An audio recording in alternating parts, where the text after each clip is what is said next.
월도 벌써 이렇게 중순이 되었습니다. 잘 지내고 계시는지요? 이번 주일은 예수님께서 요한복음을 통해서 우리가 확인한 게 예수님 스스로를 자기는 양의 문이다 라고 이야기하셨죠. 그죠? 양의 문이 뭘 이야기합니까? 재물이 지나가는 문이라는 거예요. 그죠? 피 흘려 죽어야 되는 그 어린 양이 지나가는 문. 그래서 그 문을 통하지 않으면 절도요 강도다라고 이야기합니다. 뭘 말씀하시고 싶은 겁니까? 나를 통하지 않고는 하나님께 갈 수가 없다는 거예요. 십자가에 피 흘려 죽으신 이 예수 그리스도를 통하지 않고서는 아무도 하나님께 갈 수가 없다는 거죠. 구원받을 수 없다는 거죠. 그죠?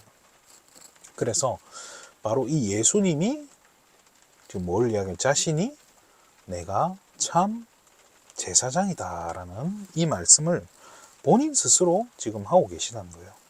그러면서 나는 그냥 목자가 아닌 선한 목자다 라고 말씀하고 계십니다. 선한 목자는 양을 위해서 생명을 버릴 수 있다고, 목숨 바치는 게 선한 목자다 라고 이야기하는 거예요. 목자는 뭡니까? 양이나 염소, 가축을 데리고 들로 가서 풀어주는 곳에서 안전한 곳에, 또 먹이가 있는 곳에 양들을 풀어줘요. 그리고 저녁이 되면 데리고 돌아오는 거예요. 그죠? 우리로 데려와서 또 재우고, 또 날이 밝으면 데리고 나가서 먹이고. 그게 목자의 일이죠. 그죠? 저와 여러분을, 그죠? 우리는 다 양이다라고 성경은 이야기하고 있습니다. 그러면 양은 목자를 따라야 되는데, 양이 엉뚱한 목자의 목소리를 듣고 따라가 버리면 안 된다는 거예요.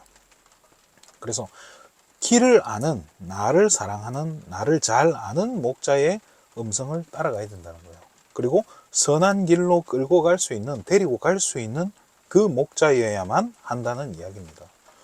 그래서 다른 그렇게 하지 않는 목자는 뭐라고 하죠? 사꾼이라고 이야기합니다. 그래서 예수님 자신을 나는 우리 인류를 위해서 목숨 바칠 수 있는, 생명 걸고 구원의 길로 인도하는 참 선지자라는 사실을 예수님 스스로 지금 말씀하고 계신 거예요. 그러면서 예수님께서는 계속 이야기하시죠. 그죠? 나는 목숨을 버릴 권세도 있고 얻을 권세 또한 가지고 있다라고 이야기해요. 그 말이 뭡니까? 권세에 대한 이야기면서 또 죽으심과 부활에 대한 그 말씀이에요. 뭡니까? 부활하시겠다는 게 뭐예요? 왕의 권세예요. 사단의 권세를 이기고 부활하신다는 거예요. 지옥 권세를 깨뜨리시는 그 부활의 능력. 그죠? 그래서 예수님이 바로 내가 참 왕이다 라고. 그래서 요한복음 10장을 전체적으로 예수님 계속 자신을 뭐죠? 내가 제사장, 선지자, 왕이다 라고. 뭘 말씀하고 계신 거죠? 내가 바로 그리스도다라는 사실을 이야기하고 있는 거예요. 요한복음의 주제는 예수님은 왕으로 오셨다라고, 왕으로 오신 예수님에 대한 이게 그걸 주제라고 하는데요. 제가 봤을 때는 단순히 왕이 아니라 바로 그리스도로 오신 예수님에 대해서 정확하게 기록되어 있는 게 저는 요한복음이다라고 생각을 하고 있습니다. 그래서 이 그리스도에 대해 어떻게 해라는 거예요.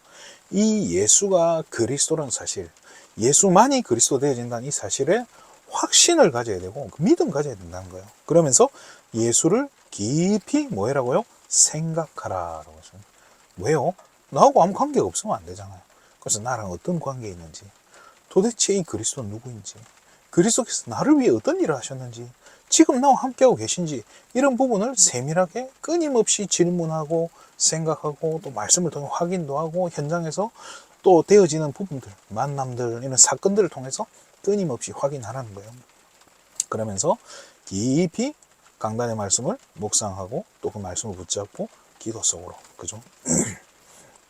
시편 119편 105절에 보면 주의 말씀은 내 발의 등이요 내 길의 빛이다 라고 다윗은 이야기하고 있습니다. 그래서 오늘 본문에 우리 다윗을 통해서 다윗이 가졌던 이 확신에 대해서 조금 우리 시편 23편을 두고 또 지난주 나왔던 우리 강단의 말씀을 다시 한번 생각하면서 말씀을 좀 봤으면 좋겠어요. 다윗은 요한복음 10장에 예수님은 자기를 선한 목자다라고 이야기하는데요. 다윗은 예수님이 오시기 훨씬 전부터 시편 23편에 뭐라고 했죠? 여호와 나의 목자다라고 굉장히 이렇게 아름다운 표현을 했어요. 그죠? 자, 그때는 예수님 오시기 전이잖아요. 그죠? 그래서 예수님을 보내실 메시아 그리스도를 보내실 여호와께서 나의 목자다라고 다윗은 고백한 거예요. 그죠? 자, 어쩌면 이미 그리스도의 비밀을 이 다윗은 깊이 누리고 있었던 건지도 몰라요. 그죠? 이 다윗의 말을, 다윗의 시편을 어쩌면 예수님께서 인용을 하신 건지도 몰라요. 그래서 요한복음 10장에 나는 선한 목자다라고 이야기를 하시는 거예요. 자, 그만큼 이 다윗은 그리스도의 비밀을 깊이 누렸던 인물이라는 것을 우리는 알 수가 있습니다. 이 비밀이 없으면 사실은 언약의 여정을 갈 수가 없거든요. 다윗의 여정도, 인생 여정도 굉장히 굴곡이 많잖아요. 일반적인 인생이 아니에요. 정상적인 사람이 갈 수 있는 인생이 아니에요. 그것을 우리는 뭐라고 하죠? 언약을 붙잡은 자만이 갈 수 있는 여정이라고 해서 언약의 여정이라고 하잖아요. 그래서 그 언약의 여정을 갈 수 있는 힘, 그 비밀이 바로 이 그리스도의 비밀이라는 거예요. 그래서 이거를 깊이 누렸던 증거가 다윗의 고백이죠. 여호와 나의 목자시다라는 거죠. 다윗이 그러면 막 승승장구하고 인생이 잘 풀리고 뭐 잘 됐나요? 기름 부음 받은 다음부터 막 뭐가 잘 됐나요? 뭐 골리앗도 해치우고 뭐 다 블레셋도 공격을 못하게 그래 큰 승리를 했지만 다윗의 인생은요 끊임없이 어떻게 보면 실패, 실수, 불신앙이 반복되는 걸 볼 수 있어요. 우리가 잘 알잖아요. 우리아의 아내를 취하기 위해서 그죠? 온갖 수단과 방법을 가리지 않고 우리아를 사지로 보내서 결국은 죽입니다. 살인하는 거죠. 그죠? 살인하는 것도 모자라서 그 죽은 그래서 그 미망인 되는 그 아내를 그 여자를 자기 아내로 취하고 또 땅이 영토가 넓어지니까 다윗이요 이 교만한 마음이 들어온 거예요. 그래서 내가 얼만큼 이 땅을 정복하고 가지고 있는가, 내가 내 밑으로 이스라엘 백성이 얼마나 되는가, 내 공로, 내 능력이 얼만큼 되는가를 확인하기 위해서 뭘 하죠? 인구조사라는 걸 해요. 그 결과로 굉장한 문제가 생긴단 말이에요. 또 다윗의 자녀들 보세요. 정상적이지 않아요. 그죠? 이 권력을 위해서 또 뭔가 자기 욕망을 위해서 자녀들이요 굉장히 다툼을 하고 또 그거를 쳐다보면서 그 자녀의 아들의 죽음을까지 봐야 되는 다윗이 굉장히 이렇게 슬퍼하는 장면들도 나올 만큼 다윗이 어떻게 보면 자녀들에게 언약 전달하는 것을 실패했다고도 볼 수 있죠. 그죠? 자, 그런데 조금 우리가 다른 각도로 한번 생각을 해보면요. 하나님은 그런 다윗과 함께 하셨다는 거예요. 다윗이 불신앙했단 말이에요. 다윗이 실수를 했어요. 그런데 저는 그렇게 생각합니다. 어쩌면 다윗은 그만큼 믿음과 확신이 있었기 때문에 실패도 해보고 실수도 해보고 불신앙도 해보는 거예요. 왜요? 어떤 내가 실수를 해도 하나님은 나를 건져주실 거고 또 돌이키실 수 있고 또 회복시키실 수 있을 거라는 그 확신이 있었던 건지도 몰라요. 그러니까 오히려 불신앙의 길도 선택을 해볼 수 있는 거예요. 우리 인생이랑 어떻게 보면 자칫 한 번의 실수가 영원한 실패로 연결되잖아요. 그렇지만 다윗은요 상관이 없는 거예요. 왜? 하나님께서 나의 목자시라는 이 확신이 있으니까요. 흔들리지 않는 거예요. 그래서 가볼 수도 있는 거예요. 실수도 선택해보고 무리를 해서라도 이렇게 나쁜 짓을 해보는 좀 표현이 이상하긴 하지만요. 저는 그만큼 다윗은 확신을 가졌다는 거예요. 그래서 오늘 그렇다면은 다윗이 가졌던 믿음은 어떤 것이었는지 우리 시편 23편을 가지고 조금 확인을 해봤으면 좋겠습니다. 다윗이 가졌던 믿음 우리가 첫 번째로 봐야 될게요. 2절에 보면은 그가 나를 어떻게 해요? 쉴만한 물가로 인도하시는도다. 그죠? 인도해 가신다는 거예요. 그래서 어떤 믿음입니까? 하나님께서 나를 인도하신다는 그 믿음. 쉽게 말해 인도의 확신인 거예요. 그죠? 3절에 보면요. 그러면서 내 영혼을 소생시키신다는 걸, 죽은 내용을 살리신단 말이잖아요. 그러면서 6절에 내가 여호와의 집에, 그죠? 하나님 나라에서 영원히 거하리로다 라고 이야기해요. 이 무슨 상징입니까? 어떤 믿음입니까? 구원에 대한 믿음인 거예요. 그래서 구원의 확신이 분명한 거예요. 4절에 보면요, 주의 지팡이와 막대기가 나를 안위하시느니라. 안위가 뭐죠? 안전하게 지키신다는 거예요. 뭐로요? 지팡이와 막대기. 막대기가 상징하는 건 뭘까요? 지팡이는 양들이 그걸 보고 따르지만은, 막대기는요, 그걸 들면 무서워하는 거예요. 그렇지만 양들 입장에서 어쩔 수 없어요. 맞아도 갈 수밖에 없어요. 왜? 주인이니까요. 자, 막대기는요, 잘못했을 때, 그죠? 그 잘못한 양들을 혼낼 때 쓰는 거예요. 자, 그러면서 어떻게 그 막대기를 가지고 안전하게 지키신다는 거예요. 뭐예요? 죄 가운데 빠져서 죽을 수밖에 없는 우리를요, 그걸 쳐서 더 이상 죄 짓지 않고 죄 속으로 더 들어가지 않도록 우리를 쳐서, 막대기로 쳐서 안전하게 지키신다는 거예요. 무슨 확신인 거예요? 사죄에 대한 믿음이 확실한 거예요. 내 죄 문제 십자가에서 끝났다는, 거기에 대한 믿음이 분명했다는 거예요. 5절에 보면요, 내 주께서 원수의 목전에서, 그죠? 원수의 눈앞에서 내게 상을 베푸신다라고 이야기하십니다. 이게 얼마나 믿음입니까? 반드시 승리할 수밖에 없다는 그 승리에 대한 확신까지 가지고 있었던 거예요. 그러면서 뭐가 하나 빠졌죠? 우리가 말하는 5가지 확신 중에 한 가지가 빠졌죠. 뭐죠? 기도 응답의 확신이죠. 자, 그게 어디 있을까요? 1절에 보면요, 여호와는 나의 목자시니 내가 뭐가 없다고요? 부족함이 없으리로다. 부족하다는 게 뭐죠? 언제 부족한 게 생기죠? 뭐 모자랄 때, 내가 또 욕심이 있을 때, 내가 뭔가 갖고 싶은 게 있을 때 부족하다는 거예요. 마태복음 6장에 보면 무엇을 먹을까 마실까 입을까 걱정하지 말아라고 이야기하고, 너희는 먼저 그의 나라와 그의 의를 구할 때 이 모든 것들이 너희에게 더하여 주신다라고 얘기했어요. 뭐에 대한 이야기죠? 기도에 대한 이야기예요. 그래서 하나님께서 내일 다 채우신다는 그 기도 응답에 대한 확신조차도 다윗은 분명히 가지고 있었던 거예요. 그래서 이 어떻게 보면요, 이 5가지 확신이요, 시편 23편에 다 나와 있는 거예요. 그러면 저와 여러분이, 우리가 가져야 되는 그런 믿음은 어떤 걸까요? 우리는 다윗이 아니에요. 다윗처럼 살 수도 없고 또 다윗 같은 인물도 못 돼요. 어떻게 우리가 골리앗이랑 싸웁니까? 그죠? 또 어떻게 우리가 뭐 왕의 자리까지 가고 뭐 그렇게 되겠습니까? 믿음은요, 그런 생각이 듭니다. 가지려고 한다고 해서 믿음이 가져집니까?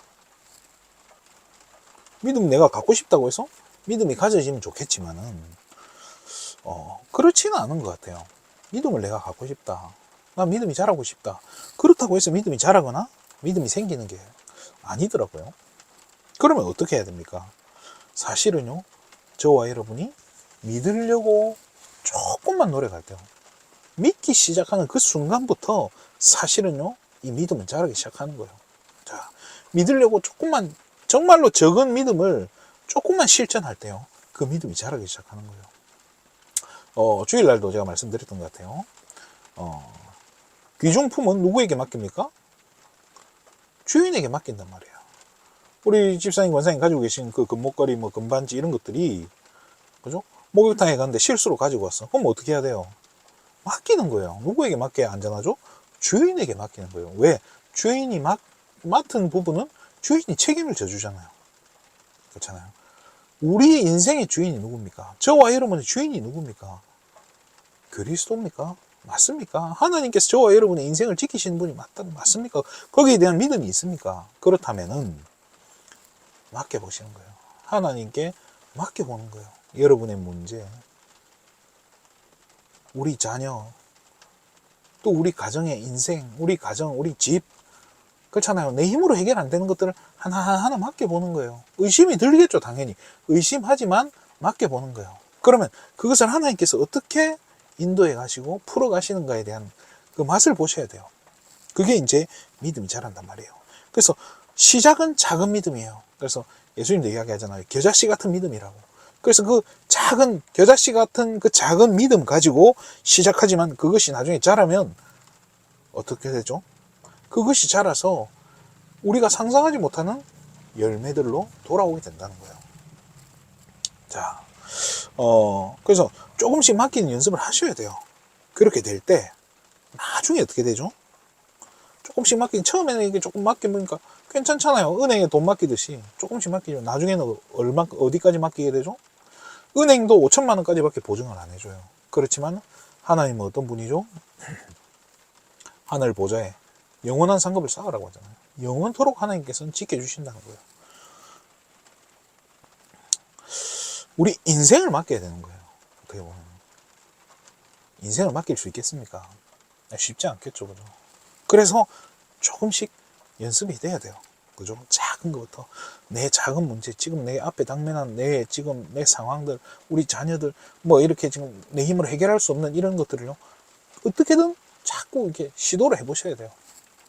하나님께서 책임지고 하나님께서 해결해 나가실 거라는 그 맛을 보셔야 돼요. 그 맛을 볼 때 뭐가 자라는 거예요? 믿음이 자라는 거예요. 그죠?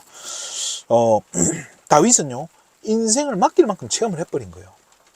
그러니까 다윗의 가족들이 다윗을 보고 주변의 사람들이 다윗을 보고 비웃기도 하고 또 다윗을 조롱하기도 할 만큼 다윗이 좀 이상한 행동들을 한 거예요. 여러분들도 마찬가지잖아요. 우리가요, 어떻게 보면 신앙인의 모습으로서 자녀들이나 또 주변 사람들을 봤을 때 부족해 보이고 또 모자래 보이고 없어 보이고 또 좀 구차해 보이고 그렇게 보일 수 있단 말이에요. 그렇지만은 그것과 우리의 믿음은요, 관계없는 거예요. 다윗은요, 남들이 보기에는 좀 이상해 보였을 수도 있었지만 다윗의 믿음은 흔들리지 않았어요.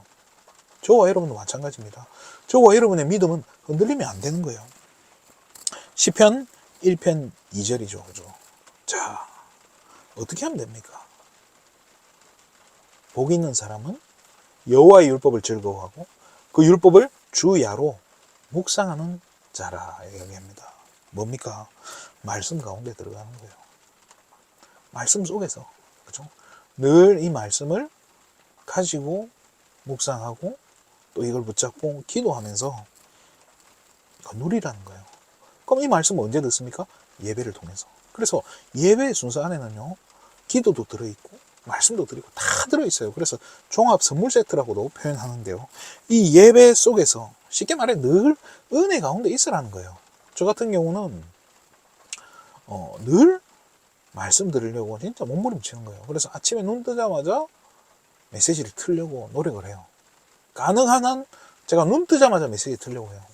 뭐 튼날 안 튼날 다르냐, 저는 잘 모르겠어요. 뭐 비슷한 것 같기도 하고 조금 더 나은 것 같은 느낌도 있어요. 그렇지만은 저는 그것과 관계없이 제 영적 상태를 만들어 간다고 저는 생각을 하는 거예요.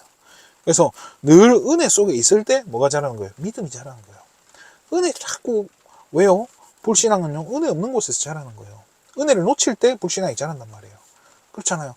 그 우리 집에 있는 습기들 못 잡으면요, 그게 뭐가 되는 거예요? 곰팡이가 되잖아요. 성경은요, 이 불신앙은 악성 종양과 같다라고 얘기해요. 암덩어리처럼 퍼진단 말이에요. 막기가 힘들어요. 자, 그래서 늘 은혜 속에서 어떻게 은혜 받습니까?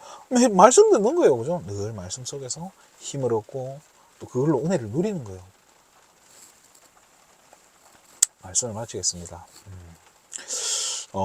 여러분이 우리가 다윗처럼 뭐 다윗만큼 안 돼도 될 수도 없겠지만은 인생을 맡길 수 있을 만큼, 저와 여러분은 인생을 맡길 수 있을 만큼 확신 가지시기 바랍니다. 돈은 못 맡겨도 인생을 맡기실 수 있지 않습니까? 말이 이상합니까? 얼만큼 확신 가지면 됩니까? 어떤 확신을 가져야 됩니까? 첫 번째 가져야 될 확신이 주일 강단에 말씀드렸잖아요. 예수가 그리스도라는 그 확신. 예수만이 그리스도라는 그 확신. 다른 이름이 없다는 거예요. 다른 방법도 없다는 거예요. 그 확신을 가진 하나님의 자녀. 예수는 그리스도, 누구라도 대답한다니까요. 어제 저희 부모님이 그런 얘기를 하는 거예요. 정치 이야기를 하지 말라는 거예요. 그래서 내가 뭐 정치 얘기를 했냐 물어봤더니 본인 기준으로 봤을 때는 제가 한 거예요. 본인 기준으로 봤을 때는 제가 뭐 어떤 특정 당원, 뭐 특정 당을 지지하는 듯하게 느꼈나 봐요. 그게 뭡니까? 본인 스스로가 어떤 정치색을 가지고 있다는 거죠. 그런데 정치색을 가진다는 건 나쁜 거 아니지만요. 제가 봤을 때 부모님의 그 정치색은 정치가 아니라 종교예요. 그러면 예수는 그리스도라는 걸 믿는 것과 또 정치라고 하는 이 종교를 같이 가지고 있는 사람은 하나님이 쓰실 수가 없어요. 그리고 문제는 뭐냐? 그걸 통해서는요, 진짜 아무 응답이 없는 거예요. 일이 안 풀릴 수밖에 없어요. 하나님이 모든 것을 풀어가지 않는다니까요. 그런 분들이 잘 되면 어떻게 될까요? 나중에 이상하게 돼요. 그래서 안 되는 게 축복이에요. 자, 그래서 진짜 우리가요, 이 복음에 대한 것만큼은 순수해야 돼요. 예수가 그리스도, 이 부분에 대해서는요, 타협할 필요 없어요. 예수만이 그리스도 되어지는, 이거는요, 그냥 정확한 진리인 거예요. 그게 여러분의, 우리 인생의 뭐예요? 키예요. 자, 그러면서 그 예수만이 그리스도 되어지는 그 확신 가진 하나님 자녀가 뭘 가져야 됩니까? 또 가져야 될 확신이 바로 5가지 확신인 거예요. 구원의 확신, 기도 응답의 확신, 사죄의 확신, 인도의 확신, 승리의 확신. 이 확신들을 우리는 가져야 되는데요. 얼만큼 확신 가져야 되는, 인생을 맡길 만큼 확신을 가져야 되는 거예요. 그래서 예수가 그리스도라는 이 복음 위에 흔들리지 않는 이 확신, 이 세워진 자들을 통해서 하나님은 그 사람을 통해서 뭘 가게 하시냐? 언약의 여정이란 걸 가게 하시는 거예요. 자, 아까 말했지만 뭐 정치도 맞고 이 복음도 복음이고 정치도 종교고 뭐 이상한 이런 안에 섞여 있는 사람은요, 절대로 하나님이 언약의 여정을 갈 수 없게 만들어요. 갈 수도 없고요. 가다가 또 포기하게 돼요. 틀린 길로 가게 된다니까요. 그럴 바에 하나님이 또 렘넌트를 쓸 수밖에 없는 거예요. 그래서 저와 여러분이요, 진짜 예수만이 그리스도 되는 게 맞습니까? 다른 길이 없다는 게 믿습니까? 그러면서 진짜 이 확신 가지고 있다면 하나님은요, 여러분을 언약의 여정 속으로 인도해 가실 거예요. 언약의 여정은요, 죽으러 가는 길이 아니에요. 힘든 길이 절대 아닙니다. 하나님이 모든 것을 예비해 두시고 축복해 가시고 인도해 가시는 최고 응답의 길이라는 사실을 기억하시기 바랍니다. 그래서 이 확신 가진 자만이 갈 수 있는 길이 바로 언약의 여정이라는 사실. 그러면 이 확신 가진 우리 귀한 예수생명 가족들, 저와 여러분은 이미 이 언약의 여정 속에 들어와 있는지도 몰라요. 우리가 눈치를 못 챌 뿐이지. 그렇다고 한다면 지금 우리에게 당면한 문제는 뭡니까?